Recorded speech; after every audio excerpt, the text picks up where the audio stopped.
Hello everyone, Dave Hallock here at the Clubhouse of Driving Passion at Gerry Gordon's Mazda with a winter tech tip for you.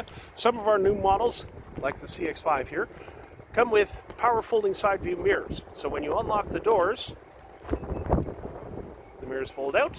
When you lock the doors, the mirrors fold in.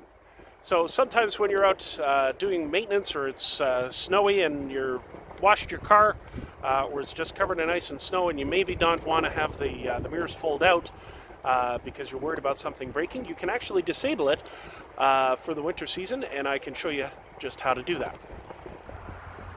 So here we are at the outside of the door. Right now we're hitting unlock. Mirrors fold out and lock, mirrors fold in. So now we're going to go into the car and I'm going to show you how to switch that off. Okay, so we're in the CX-5. It's kind of a two-step process of what you got to do. So first thing is, the first steps of it are you have to turn the ignition on, so press the start button twice to turn it on. And then what we do is we go over to the window switches, and the driver's window and the right rear window have to be pressed down at the same time. Now, the importance of those things are that, yeah, the windows may go down when you're doing it, but when you hold them down for 3 to 4 seconds, then it'll send the signal and it'll disable the outside mirror. So let's do that. On. And then pressing down the two buttons.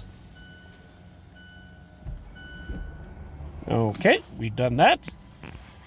Now we're going to turn off the car. And we're going to try the mirrors. See, they didn't fold in. Lock, unlock, mirrors didn't fold in. Now you're okay until spring, and then you can redo it. So, power folding mirrors, yes, you can turn them off for winter. This is how you do it. I'm Dave Hallock for Gerry Gordon's Mazda Clubhouse. Come down and see us for a test drive of the all-new CX series to see how the dynamic iActive all-wheel drive systems work, and you're going to see why you should put a Mazda in your driveway.